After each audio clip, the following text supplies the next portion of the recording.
मशहूर दार्शनिक और चिंतक मिशेल फूको ने एक बार कहा था कि हर रिलेशनशिप एक पावर रिलेशनशिप है। यानी आपका जिनसे भी संबंध हो, चाहे वो आपके माँ बाप हो, भाई बहन हो या दोस्त, उस संबंध में दोनों में से एक के पास ज्यादा पावर होगी। और मनुष्य का निर्माण इस तरह से हुआ है कि हर इंसान को अपने लिए पावर चाहिए और इसी सिद्धांत पर हम जाने अनजाने में अपनी जिंदगी जीते हैं। हम में से ही कुछ लोग ऐसे हैं जो इस पावर पिरामिड के शिखर पर हैं। ये ऐसे लोग हैं जो अपने एक फैसले से लोगों की जिंदगियों पर असर डाल सकते हैं। रोज करोड़ों लोग अपना जीवन जीने के लिए इनके फैसलों पर निर्भर हैं। पर वो कौन लोग हैं और कैसे वो इतने शक्तिशाली हो गए, आज हम जानेंगे इस वीडियो के अंत तक, तो कहीं मत जाइएगा।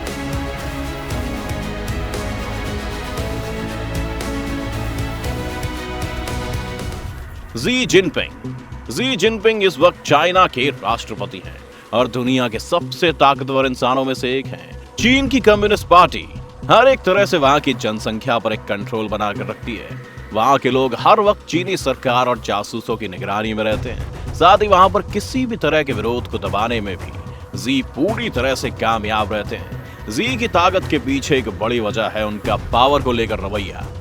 जी ने अपने कार्यकाल में रहते हुए प्रेसिडेंट बने रहने की लिमिट को हटा दिया और अब वो चाहे तो आजीवन राष्ट्रपति रह सकते हैं।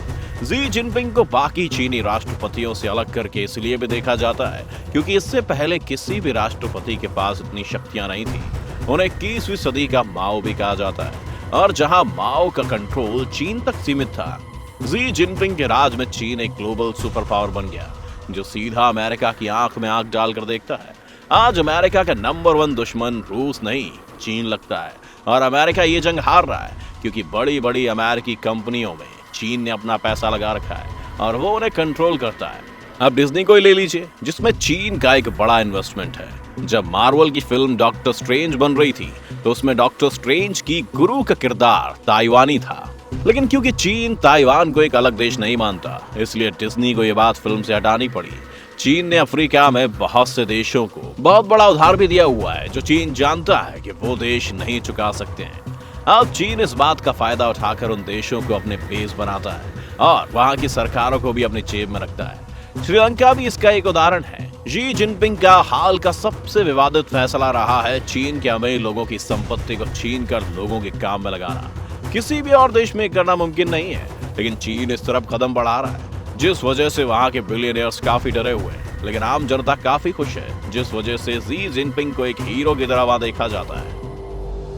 व्लादिमीर पुतिन, ये नाम इंटरनेशनल मैगजीन्स में सुर्खियां लगभग बनाता ही रहता है।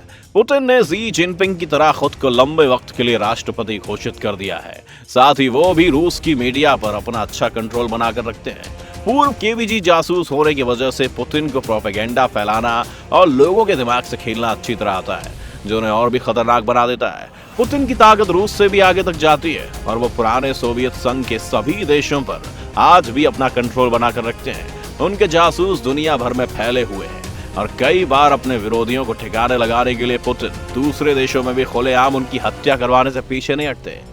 अपने देश में भी पुलिस और जासूसों के अलावा पुतिन ने रूस में कोसैक्स नाम के एक ग्रुप को भी बहुत ज्यादा शक्ति दी हुई है। ये कोई सरकारी संगठन नहीं है, बल्कि रूस के ऐतिहासिक लड़ाकों के वंशजों का एक ग्रुप है जिसे पिछली सरकारों ने बैन किया हुआ था।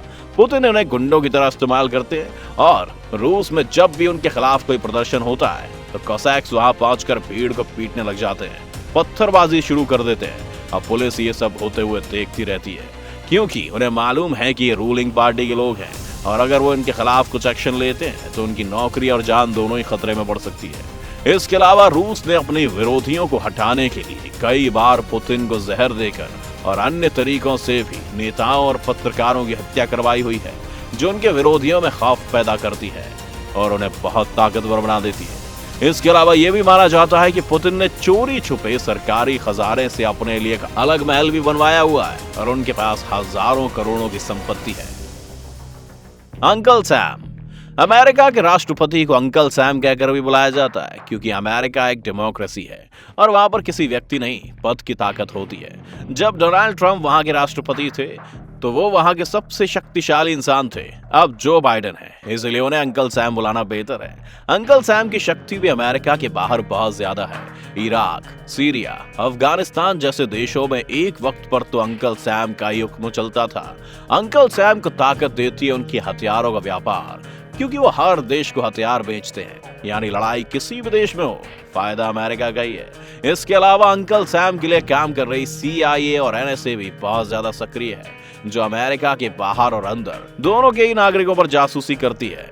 2013 में कुछ लीक हुए डॉक्यूमेंट्स में पहली बार यह खुलकर सामने आया था कि अंकल सैम चाहे तो किसी भी अमेरिकी नागरिक के फोन में बिना उसकी जानकारी के घुस सकते हैं और हर तरह का डेटा निकाल सकते हैं। अंकल सैम की ताकत की दूसरी वजह है उनका आर्थिक तौर पर मजबूत होना, जिससे वो जिससे चाहे जो मर्जी करवा सकते हैं। आप खुद ही सोचिए कि पाकिस्तान जैसा देश आतंकवाद के खिलाफ अमेरिका की लड़ाई में उनका साथ क्यों देता, अगर अमेरिका उन्हें हर साल एड देने का वादा ना करता। Jeff Bezos. लिस्ट में अगला नाम भी एक अमेरिकी का ही है, लेकिन वो अमेरिका का राष्ट्रपति नहीं है। कुछ लोगों की माने तो वो राष्ट्रपति से भी ज्यादा ताकतवर है। ये है जेफ बेजोस, जो इस वक्त दुनिया के सबसे अमीर आदमी है। जेफ बेजोस अमेज़न के फाउंडर हैं और यकीन मानिए उनकी कंपनी सामान डिलीवरी करने के अलावा भी बहुत से काम करती है। अमेज़न का मकसद है कि वो आपकी जिंदगी के हर पहलू को कंट्रोल कर पाए। जैसे अमेज़न की अमेज़न वेब सर्विस एक ऐसी क्लाउड सर्विस है जिसमें नेटफ्लिक्स जैसी बड़ी बड़ी कंपनियों का डेटा रखा हुआ है। इसके अलावा अमेज़न फोन बनाता है। आप क्या देखेंगे, उसे कंट्रोल करने के लिए अमेज़न प्राइम उन्होंने बनाया हुआ है। अमेज़न ने स्मार्ट होम्स और स्मार्ट स्टोर्स में आने में भी सफलता हासिल कर ली है। और आखिर में एलेक्सा तो है ही।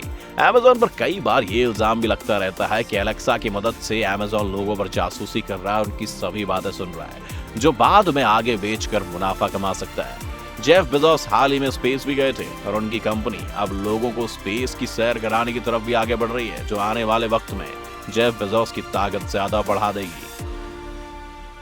Larry page and mark Zuckerberg.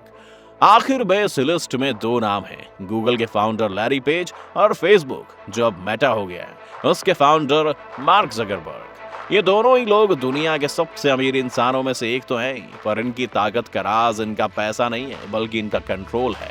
आज के समय में हमें कुछ भी पता नहीं होगा तो हम गूगल पर सर्च करते हैं और गूगल पर पड़ी हुई चीजों से हम दुनिया को समझते हैं। लेकिन क्या आपको पता है कि गूगल को पैसे देकर आप अपनी वेबसाइट को सर्च रिजल्ट्स में ऊपर ला सकते हैं? इसका ये मतलब है कि गूगल ये डिसाइड कर सकता है कि आपको क्या जानकारी देनी है और क्या आपसे छुपानी है। जानकारी छुपाने में गूगल को कई बार कोर्ट का भी सामना करना पड़ा है, पर गूगल के पास इतना पैसा है कि उन्हें कोई फर्क नहीं पड़ता। गूगल आज के समय में गूगल क्रोम, एंड्रॉइड, यूट्यूब और जीमेल जैसी कंपनियों को कंट्रोल करता है, जो अपने क्षेत्र में नंबर 1 है। इसीलिए जो भी आप दुनिया के सामने इंटरनेट पर देखते हैं, वो वही दुनिया है जो गूगल आपको दिखाना चाहता है। और लोगों के दिमाग और जानकारी को कंट्रोल करने से बड़ी पावर कोई नहीं है। वहीं दूसरी ओर मार्क ज़करबर्ग फेसबुक, व्हाट्सएप और इंस्टाग्राम जैसी कंपनियों के मालिक हैं और इन्हें कंट्रोल करते हैं। ये कंपनियां भी सीधे तौर पर आपको कंट्रोल करती हैं। फेसबुक पर एक पोस्ट दिखाकर आपको भड़काया जा सकता है, या इलेक्शन में आपके वोट के लिए आपकी सोच को भी हाईजैक किया जा सकता है। 2016 में ट्रंप का जीतना इस बात का सबूत था कि आखिरकार फेसबुक कितना ज्यादा पावरफुल है। साथ ही फेसबुक आपकी सभी बातों को भी सुनता है और उसके बाद आपको उसी तरह के एड्स दिखाता है जिससे उनकी मोटी कमाई होती है। गूगल की तरह फेसबुक भी ये डिसाइड करता है कि आपको क्या देखना चाहिए और क्या नहीं। आपको क्या लगता है कि क्या किसी इंसान के पास इतनी ज्यादा पावर होना सही है या गलत? हमें कमेंट सेक्शन में लिखकर जरूर बताएं दोस्तों। साथ ही वीडियो पसंद आया हो तो वीडियो को लाइक करें और चैनल को जरूर सब्सक्राइब करें।